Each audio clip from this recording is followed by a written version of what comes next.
Ampuri itu selalu sejalan dengan Kementerian Agama karena Ya. kami asosiasi yang didirikan atas inisiasi Menteri Agama. Ya.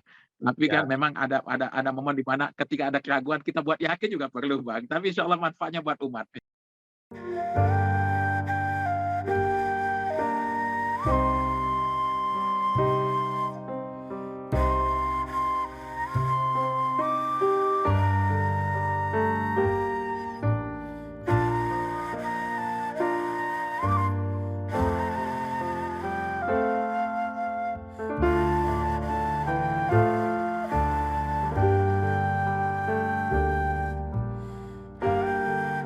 Tidak ada perbedaan data, dan 25 itu unsur antar lintas asosiasi.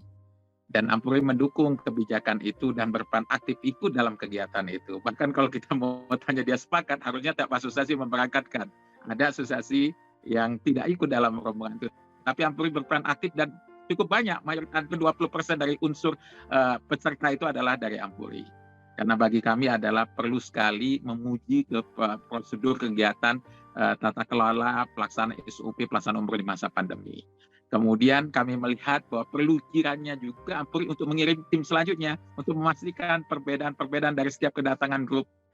Tentunya akhirnya kami dapatkan bahkan apa yang kami hasilkan lebih memperkaya buat data dari Kementerian Agama tentang bagaimana kita tahu tadi yang saya sampaikan, proses kedatangan di Jeddah berbeda dengan proses kedatangan di Madinah.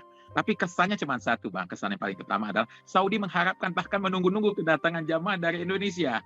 Nah, kita terkesan sangat hati-hati, masih belum yakin segala macam. Nah, inilah Ampuri sebagai asosiasi terbesar yang membawahi 520 anggotanya perlu memastikan iklim usaha ini tetap berlanjutkan. Makanya kami berinisiatif untuk memberangkatkan. Secara organisasi dan administrasi kami berusaha untuk memberitahukan keberangkatan kami kepada Kementerian Agama, Kementerian Konsulat Jenderal Indonesia di Saudi Arabia dan Konsul Haji di Saudi Arabia. Karena itu kewajiban dalam undang-undang memberitahukan dan kami memberitahukan. Tentu mungkin apa yang kami lakukan tidak sesuai dengan harapan semua pihak sehingganya kami mendapatkan teguran.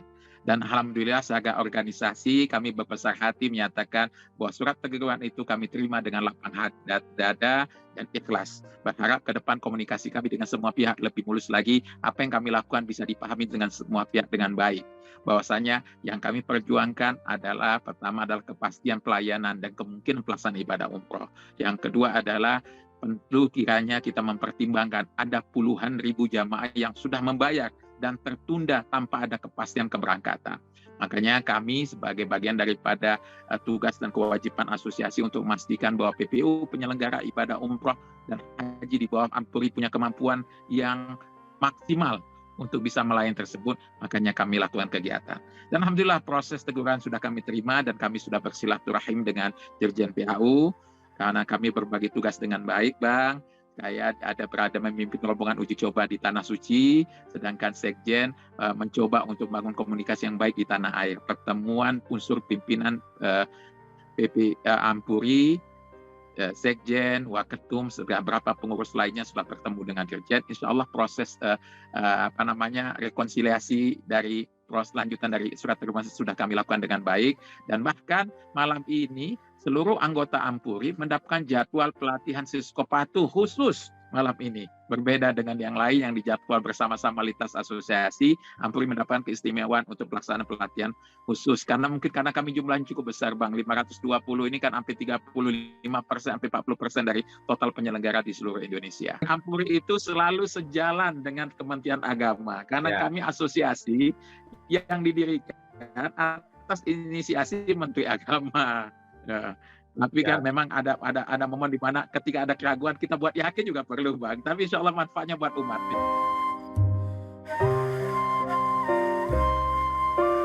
Kami mengikuti terus perkembangan di tanah air dan kami merasa apa yang kami lakukan bagian daripada menyemangati pemerintah untuk memutuskan segera membuka, dan alhamdulillah sudah dibuka tanggal 8 Desember Januari ini. Insya Allah semoga keberangkatan perdana pada tanggal 8 Desember ini bagian daripada proses yang kita hargai bersama.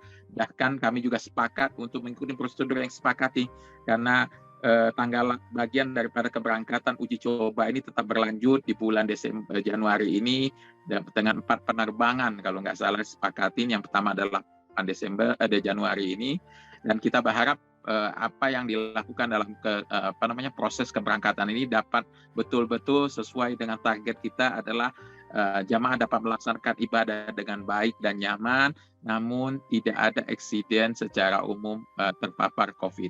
Dan kami setuju kita memastikan bahwa semua tahapan itu perlu dikontrol dengan baik. Kita harus membangun confidence daripada pemerintah Saudi Arabia bahwasanya jamaah asal Indonesia tetap dan selalu akan menjadi jamaah yang terapi, yang mudah diatur mengikuti semua ketentuan di Saudi Arabia.